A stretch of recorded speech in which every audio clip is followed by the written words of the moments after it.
Salut à tous, ici Fanny et aujourd'hui j'avais envie de vous partager quelques éléments de découverte de ce fin de mois de janvier, début de mois de février autour des flammes jumelles parce qu'en début d'année, niveau flammes jumelles, c'était plutôt assez calme. Et tout d'un coup on a eu une vague émotionnelle et énergétique à nouveau à ce sujet. Donc moi je me suis fait balayer comme beaucoup d'autres et j'ai fait un tirage et c'est ce que j'ai obtenu. Et en fait, c'était véritablement très intéressant parce qu'il y a quelques mois, c'était au mois de juin 2020, j'avais canalisé des informations sur la relation flamme jumelle et notamment sur les différentes façons dont le chaser et le runner vivent la chose, l'expérimentent. Parce que je trouvais ça intéressant de véritablement se mettre à la place des deux et de voir ce qu'ils vivent, donc d'imaginer ce qu'un chaser peut vivre quand on est runner et ce qu'un runner peut vivre quand on est chaser. Alors pour moi, le chaser c'est la personne qui est éveillée à la conscience du lien en premier. Généralement c'est la personne qui détient la blessure d'abandon. Le runner, c'est pour moi la personne qui est éveillée au lien, qui en a conscience en dernier et qui lui porte plutôt la blessure du rejet. Alors, en juin, j'avais obtenu l'information que le chaser, dans cette relation de flamme jumelle, dans cette expérience qu'il vit, vivait plutôt lui un feu qui le dévore. J'avais eu l'image même, vous savez, des sorcières qui ont été brûlées. Donc de se retrouver comme ça, absolument dépassé par un feu passionné qui s'allume au centre et sur toute la longueur des chakras, donc qui monte et qui descend et qui va embraser toute la personne en entier, à la fois être embrasée en douleur et en passion. Donc une passion véritablement douloureuse qui nous dévore, qui nous dépasse. Ensuite, j'ai appris que le chaser avait consciemment accepté que l'âme crée cet embrasement. Donc que le moi du chaser fasse entièrement confiance à l'âme et qu'il lui laisse du coup toute possibilité de créer ce feu. Et cela même si des fois le moi dit non stop, maintenant j'en ai marre, c'est beaucoup trop. Donc même si le moi souhaite que tout s'arrête, et ben l'âme ne le permet pas. Donc elle a eu son autorisation, puis après elle dit non mais tu peux plus revenir dessus mon coco. T'as dit oui, c'est bon là, tu vis le truc à fond jusqu'au bout. Et du coup le chaser lui il va être beaucoup dans le ressenti, il va être peut-être même dépassé par ce feu absolument incroyable et il va devoir apprendre l'amour inconditionnel à travers la douleur. Quant au runner, c'est une autre histoire. Lui, il va assister à des petits départs de feu. Donc on dit flamme jumelle, hein, c'est pas rien, il y a cette histoire de flamme et de feu, de passion qui démarre, et lui il va en avoir plein, à gauche, à droite, devant, derrière, partout, et son but ça va être de l'étouffer, étouffer chaque petit départ de feu sans cesse, sans s'arrêter. En fait, le moi du runner ne va pas laisser à l'âme l'occasion de tout embraser. Il ne donne pas sa confiance, il ne donne pas son autorisation. Il ne donne pas la clé à l'âme. Et du coup, ce qui va se passer, c'est qu'il va s'épuiser à éteindre chaque départ de feu et à être sans cesse vigilant. Et lui, il va devoir apprendre l'amour inconditionnel à travers le vide et le froid. Donc véritablement à l'opposé, hein, quelque chose de complémentaire. Et à l'époque, j'écrivais que je comprenais qu'il fallait trouver un équilibre de feu entre ces deux extrêmes, entre tout éteindre et tout laisser allumer, entre donner le pouvoir à 100% à l'âme ou à 100% au moi. Donc il fallait véritablement trouver un équilibre. Et forcément, ce tirage, lorsque l'on enlève les mots qui sont associés ici, on retrouve cette idée de cette ancienne canalisation de plus de 6 mois, avec ici un départ de feu qui se répand et qui se propage et qui dévore tout et qui est absolument énorme par rapport à la taille de la personne. C'est un feu qui le dépasse totalement, qui embrasse tout Là, on voit même que c'est les autres dimensions, que c'est partout. Enfin, les flammes qui lèchent sont encore plus grandes que la personne, mais on voit aussi que c'est lui, c'est la personne qui tient le feu. Donc c'est un départ de feu intentionnel finalement. Il en est responsable. Il y a cette histoire qu'on retrouve, que c'est le moi qui a fait confiance, qui a accepté et qui finalement est tout autant responsable de l'embrasement. Donc il a donné finalement son accord, même si maintenant il se retrouve coincé à être totalement dépassé par l'intensité du truc. C'est-à-dire que peut-être qu'il s'attendait à avoir un feu comme ça, et puis tant mieux, c'est bien. Et en fait, c'est beaucoup plus géant qu'il ne l'avait compris, qu'il ne l'avait senti, peut-être. Et il se retrouve dans le doute, il se retrouve dans cette douleur, parce qu'une passion trop forte, c'est évidemment avoir une chaleur immense, mais qui dépasse le supportable et qui va tout de suite dans la douleur de l'expérience. Et ici, on a bel et bien ces petits départs de feu à droite, à gauche, en bas, en haut. Et donc, ce runner qui, on le voit ici, toute griffe dehors, il est prêt à attaquer, il regarde, là il y a son petit moi intérieur qui montre la direction, il se tourne là, il est prêt, il est hautement vigilant à tout départ de feu. Il est là, du coup, prêt à bondir pour étouffer le feu avant d'arriver à ce stade-là. Parce que lui, le runner, généralement, avec cette blessure de rejet, va être plus dans le contrôle des choses. Donc lui, tout ce qu'il veut éviter, c'est ça. C'est ne pas se retrouver dépassé et se retrouver ensuite coincé, de ne pas pouvoir gérer. Ce que vit en fait le chaser, le runner, lui le redoute plus que tout. Et finalement c'est pareil ici. Le chaser, lui, ce qu'il redoute plus que tout, c'est d'être seul dans le vide, dans le noir, qu'il n'y ait pas de chaleur. Donc lui, il a allumé son feu pour avoir cette chaleur humaine, cette chaleur de la relation, cette passion, et puis ça a pris une telle amplitude qu'il est coincé, et lui, il veut pas se retrouver dans d'être dépassé, de ne pas pouvoir gérer. Et il va préférer éteindre tous les petits départs de feu sans cesse, mais véritablement sans s'arrêter, au point de s'épuiser à la tâche.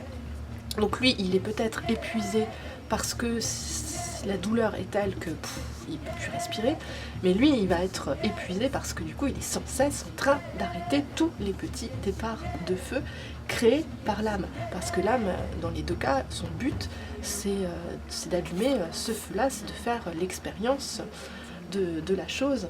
Et du coup, elle va pas se laisser arrêter tout comme ça, une bonne fois pour toutes, j'éteins le feu, je suis tranquille. Non, ça va être...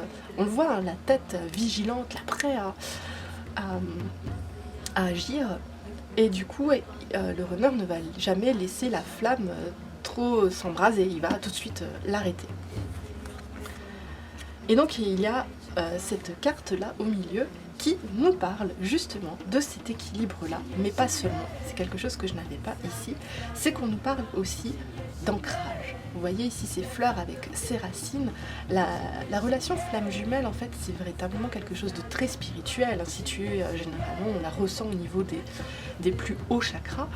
Et progressivement, on nous dit de la descendre au niveau matériel et notamment de pouvoir tout simplement la matérialiser, l'incarner, la vivre dans la matière. Et que ce soit le runner, mais beaucoup le chaser, lui, il veut absolument cette relation. Il la veut, mais il va se passer tout un tas de choses qui font que ça ne va pas être aussi simple, même si le but des deux est le but des deux âmes, ou de l'âme, parce que c'est une âme qui est deux, c'est un petit peu tricky à comprendre, va chercher à ce que cet amour-là, hautement spirituel, soit enraciné, soit ancré, et soit basé, puisqu'il y a les pieds là qui sont à la hauteur de la lune, et la lune c'est quand même le domaine des émotions, donc on est véritablement dans des émotions qu'il va falloir apprendre à gérer, à connaître, à pouvoir se poser dessus pour ancrer la relation. Et puisqu'on est toujours dans cet équilibre, on retrouve ici à l'arrière-plan cette étoile de David ou hexagramme avec un triangle qui pointe vers le haut et qui désigne le masculin, en fait c'est le symbole du masculin, et ce triangle vers le bas qui est le symbole du féminin. Et les deux sont absolument symétriques, posés dans le centre, ce qui donne cette étoile de David. On n'en a pas un masculin et un féminin qui est décentré l'un par rapport à l'autre. Ils sont connectés et centrés absolument dans cet équilibre qui est recherché entre les deux flammes. Et on voit même qu'au centre, il y a un cœur, donc on est véritablement aussi dans une relation d'amour. Comme on dit, il y a tellement de termes techniques autour des flammes jumelles qu'on oublie qu'à la base, c'est quand même une relation d'amour, donc un cœur au centre de cet hexagramme, mais aussi un cœur qui se situe au niveau de la zone sexuelle, du chakra sacré et de l'appareil génital humain. Véritablement aussi, l'incarnation, ça se fait également par la sexualité, c'est l'amour physique, et qui passe par cette zone de gendre, justement, c'est là où se définit, plus ou moins bien sûr, avec tout ce qui fait qu'on se sent masculin ou féminin. Ça passe également par le mental, bien évidemment, par beaucoup de choses, mais physiquement c'est quand même cette zone-là qui va se développer plutôt en organe femelle ou en organe mâle. Donc trouver aussi cet équilibre intérieur dans la personne et dans la relation physique. Il y a véritablement cet équilibre du 1 en soi et du 2 de l'un et l'autre. Et on avait la même problématique avec l'âme, cette âme qui est 1, puisque la flamme jumelle possède ce même noyau d'âme, c'est issu d'une même âme, mais qui en même temps est 2. Donc on a ce 1, 2, cet équilibre entre les deux, et si c'est très difficile à comprendre, moi à chaque fois que j'ai des visions de l'âme jumelle, comment ça se passe, j'ai à chaque fois une mitose cellulaire qui me vient, avec cette cellule qui se divise en 2 noyaux. Et c'est quelque chose d'absolument naturel. À chaque fois, on me dit, mais finalement, flamme jumelle, arrêtez là-dessus, c'est pas si incroyable que ça. C'est vraiment quelque chose de naturel. Cette division d'âme est hyper naturelle, on la retrouve même sur Terre. Voilà à chaque fois ce qu'on me dit. Et voilà, ce tirage a eu lieu donc fin janvier, début février.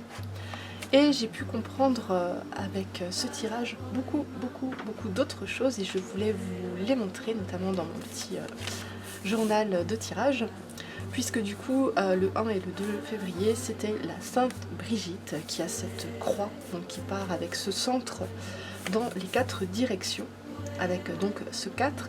Et en fait, depuis le 21 décembre, j'avais reçu ce symbole dans une méditation. Et j'ai fait des recherches, je ne comprenais pas ce qu'il symbolisait. Bien entendu, j'ai pu apprendre que c'était un symbole solaire, notamment en astrologie, et puis plein de choses qui disaient que c'était la croix solaire. Ok, mais je ne comprenais pas. Je veux dire, la sagesse à l'intérieur de moi n'était pas activée, c'était pas résolu. Et grâce à Brigitte et le fait que je me tourne à nouveau vers elle pour comprendre. Donc Brigitte, en fait, c'est une déesse, une sainte, comme on veut, qui a plusieurs visages. Le visage donc de la jeune fille, le visage de la mère, le visage de l'ancienne, et également du coup ce visage de mort, de vie, mort, vie, donc qui a trait aux 4 directions et aux 4 phases de la lune. Donc Brigitte est à la fois la Trinité et également la quaternité. Et c'est en voyant ce schéma que j'ai enfin tilté qu'on était dans un cadre, dans ce symbole, du symbole lunaire, de la croix lunaire, avec le soleil qui était donc en union parfaite et équilibrée, en union divine. Ensuite je suis partie du symbole de Vénus, et j'ai pu voir, en rencontrant en fait les 2 symboles progressivement, que c'était véritablement l'équilibre absolu, l'union absolument équilibrée, balancée, parfaite entre la phase, entre entre la part du coup féminine et la part masculine qu'il y a en nous. Donc cet équilibre absolu qui était représenté aussi ici. Donc c'est véritablement quelque chose qui était dans l'air du temps, dans cette vague-là concernant les flammes jumelles, de revenir à cette union divine en soi et aussi dans la relation. Également, j'ai reçu donc ici, dans un tirage juste précédent, la veille, la carte Feu et Eau. Et du coup, feu, forcément, qui a rapport au soleil, et l'eau par rapport à la lune. Donc, d'union entre les deux, de la part feu et eau. Et ça a beaucoup résonné en moi parce que je suis justement en train de lire cet énorme livre sur les mystères de Madeleine avec ce Christ féminin. Et puis, je venais tout juste de terminer un paragraphe qui parlait justement, voilà, du fait que la chrétienté, et notamment le Christ, eh bien, c'est l'union du feu et de l'eau. C'est-à-dire que le Christ n'a pas de genre. C'est quelque chose qui est au-delà d'un homme ou d'une femme. Le Christ en soi n'a pas de genre. Mais en même temps, il n'a pas de genre parce qu'il est à la fois le feu et l'eau. Donc l'union des deux ici, finalement, n'a plus de genre. Et je trouvais ça assez incroyable. Donc là, il nous explique pourquoi la chrétienté, c'est finalement une religion basée sur les éléments et pourquoi le feu et l'eau en particulier sont prédominants dans cette religion.